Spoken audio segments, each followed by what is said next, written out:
The cover page of One Piece chapter 1132, titled Adventure in Elbaf, features the 19th installment of Yamato's pilgrimage. After chasing after the sword thief, Yamato, Komachio, Tama, and Speed have arrived at the old prisoner mine. Udon Castle is currently being rebuilt here. Uzuki Tempura used to be the ruler of these lands, but was killed when the country was overtaken, so it's unclear who its current daimyo may be. To kick things off, the Great Irik's approach was heralded by the uproarious laughter of its captains and noticed by a young giant. He let the big barkeep know that the giant warrior pirates have returned. She was happy to hear it since they were taking a while to do so. This kid's name is Colin. He shouted at the captains, wondering if they'd be visiting the bar for a drink. Brogy happily gestured their denial, much to Colin's disappointment. He rushed back into the busy bar to tell her that the crew is headed up immediately. The barkeep accepted it. If they have guests, it's probably for the best, since the crew would hang around for days if they start drinking. While Colin packed a bag, the lady produced a basket for him to take with him to the Sun Realm. Inside are a person named Ripley's favorite snacks, along with some for Colin's dad. He was beaming when he told her that the pirate Dory and Brogy went to pick up is one of the 4 emperors of the sea. Shanks told him about the guy. It's kind of surreal to know that Shanks was inspiring another young man in a bar with pirate stories related to Luffy. Shanks told the boy to remember the name Straw Hat Luffy. And is it just me, or does Shanks kind of look like Michael Jackson here? From there, Colin trotted off with his bag and basket in tow. The barkeep told him to let the captains know that she'll come by later with drinking snacks for the banquet. So a giant party is on the way. Harudin and Stanson were just as delighted to see the Great Irik as Colin was. They were just in time for a rainbow and decided to ride it up to their destination. The Straw Hats on the giant ship were astounded by the beautiful visual phenomenon. They wondered if it might be raining on the other side. Brook gleefully announced that this is the first time he's been this close to one. Bonnie marveled at how clear it is.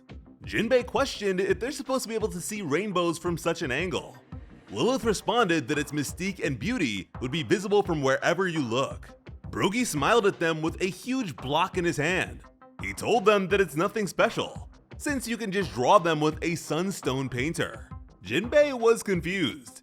He asked if the captain was saying that someone made the rainbow, which Brogy confirmed as if it were a no-brainer.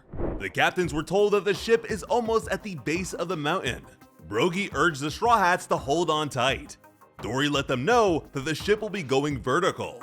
This was met by collective confusion. Suddenly, they all did just that before they could get any explanation. They all wanted to know what was going on. Brogy apologized since they forgot to explain things. The village they're going to is at the top of the tree they're headed to. That's why they're riding on this rainbow. They'll hold off on partying until they make it there. Hilariously, Frankie shouted that they're explaining the wrong thing here. Everyone wants to know how riding a rainbow is even possible. Bonnie was freaking out while asking what the ship is sailing on.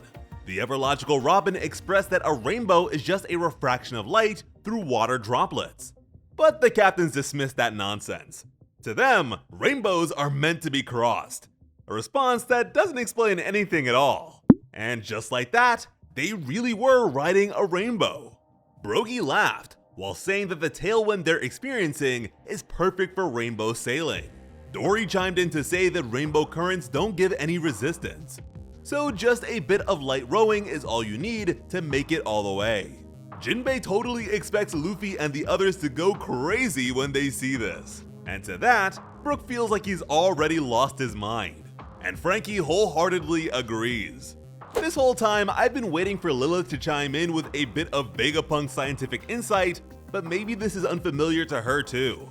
Since the Vegapunks were able to manufacture cloud islands, I wonder what they might be able to do with rainbow drawing. Bonnie was amazed by the 7-colored sea beneath them. Apparently, it even produces a sparkling sound. Robin happily mentioned that the world is a never-ending chain of wonders, which is a wonderful quote. Brook sweetly added that they'll deliver big sake.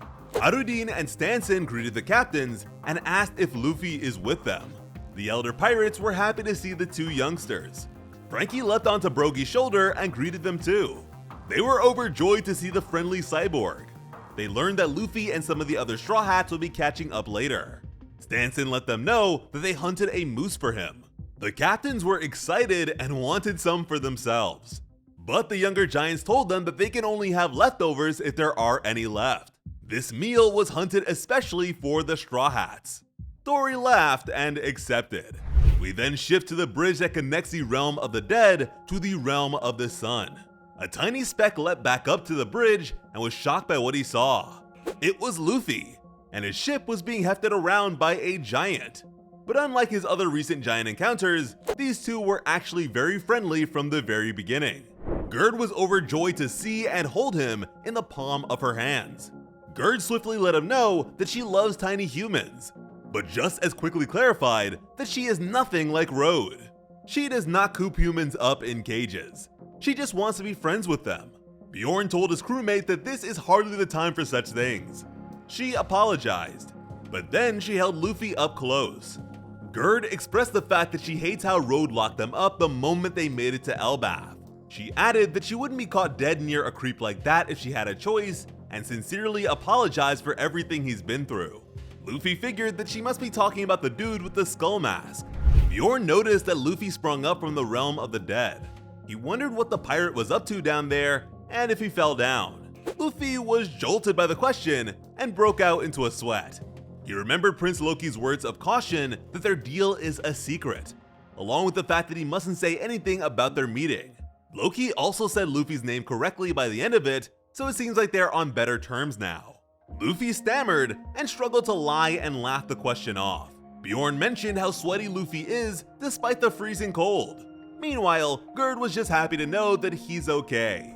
Prince Loki clearly intends to exact his revenge on the giants of Elbaf, but that aspect of their encounter probably went over Luffy's head. He may have accepted this deal for any number of reasons. Luffy might feel bad for the prince since he's been imprisoned and abandoned for 6 years. It could be the fact that he's friends with a bunch of animals that make Luffy feel a bit nostalgic.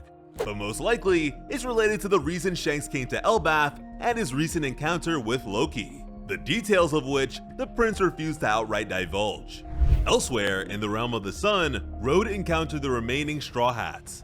He beckoned his precious dolls to come back to him. Nami and Chopper were the only ones around and cried out as the big freak approached.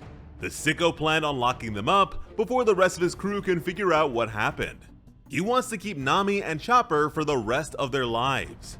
Road was cut off by a massive tree to the face.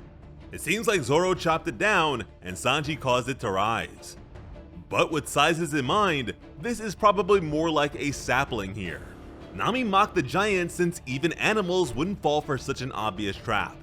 And I'm surprised that Chopper isn't insulted by her comment. Usopp complained about his friends always overdoing things. Zoro retorted that Usopp didn't do anything at all. With that out of the way, Sanji was ready to move on and check out the land of the giants. Road grumbled about the insolent humans as Gerd and Goldberg approached. Road was delighted to hear her voice and expected Gerd to come to his rescue. Clearly, he has a very different outlook on their relationship than she does. Both of his fellow crewmates angrily clobbered the weirdo. Sanji's eyes morphed into hearts the moment he saw the giant woman. After seeing that display, Zoro figured that overdoing it wasn't an issue anymore. Usopp agreed. Nami noticed something. Luffy called out to his friends with a big smile on his face. Gerd introduced Goldberg and herself to the other Straw Hats as Haruden's subordinates. She apologized for showing them their ugly side while dealing with Road. They'll be acting as proper guides from now on. Sanji was all too happy to hear it. Zoro pointed to what they've had to deal with until now, and Gerd swore that they'll make it up to them. With that out of the way, Luffy began racing ahead while telling Usopp to hurry up since their village is on this level. The sniper was pumped. Gerd told them to go straight out of the forest. From there, they'll see some clouds that they can ride on that will take them to the village. She lifted the other members and followed along. Luffy assumed that they must be Cloud Islands. Usopp wasn't totally convinced and worried about falling, but Luffy totally trusted Gerd's instructions. He was delighted by what he saw. We then head back to the giant warrior pirate ship. They'll be able to see the village once the ship gets past the clouds. Brogy explained that Elbaf has 3 levels. At the very top is the realm of heaven. In the middle, there's the realm of the sun. And at the bottom, there's the realm of the dead. They live where it shines, the realm of the sun. There are many villages there. It's a vast landscape that stretches out as far as the eye can see. And now, they can see it. Robin was impressed. Finally, we have a proper look at where the giants live. The land of Elbaf. These incredible visuals are also accompanied by a historical account. Elbaf is described as being a site of such enormity that it stuns all who visit. Most fail to find the right words to properly encapsulate its massive grandeur. We're then reminded of the promise Luffy and Usopp made about going to Elbaf oh so long ago. Luffy gaped and Usopp sobbed. Each of the Straw Hats were amazed by what they saw, although Sanji was enjoying Gur's embrace too much to even open his eyes. This place is known as the Kingdom of Warland on the massive island of Elbaf, which is why it is more commonly referred to as Elbaf, the Land of Giants.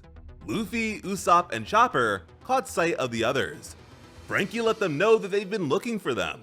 Luffy asked if they just got here, and was happy that they made it. In the end, everything worked out. Then it hit them that their friends were currently riding a rainbow. Elbaf truly is the greatest. The narrative continues. All life on Elbaf is so big that it takes a person's breath away. To all adventurers, it would be quite a shame to turn away from such an incredible destination.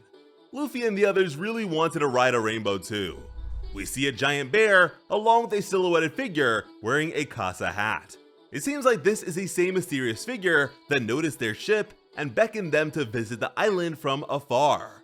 So it seems like we may finally learn the identity of the person Crocus shared a drink with on the cover of chapter 631. Mind you, that chapter came out more than 13 years ago. The storyteller had one bit of advice to share with anyone that decides to visit Elbaf. A simple warning. If they were only allowed to write a single thing about the place, it would be precisely this. Don't linger there for too long. This was written by Louis Arnott, an explorer and author that was featured in the book Bragmen, a collection of journal entries from various explorers of the past. According to an SBS, many of the stories are mocked for being too ridiculous to be true. As such, the collection is treated as fiction romance. We know that Oda loves the notion of historical fools being mocked, along with the concept of romance itself. Bragmen was actually one of the books that was kept inside the Tree of Knowledge on Ohara, so it's probably far more accurate than most people realize. The idea of our stay on Elbaf having a time limit is certainly welcomed by me, since there's still so much for us to get through with this story. I'd like to avoid any especially long arcs for as long as we can. But as for why humans should avoid being there for too long, that is quite the mystery. The ones we saw with Loki were all wearing cloaks and masks. This is mentioned as being necessary for them to avoid being eaten, but maybe there's more to it than just that.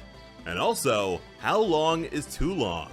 Big Mom and the other Sheep House kids seem to be fine, but it's possible that none of them were ordinary humans. And one of them did actually wear a gas mask like Loki's minions. If you have any ideas as to what the issue might be, let us know in the comments. As always, I'm Slice of Otaku. Thank you all so much for watching and have an awesome day. I love you.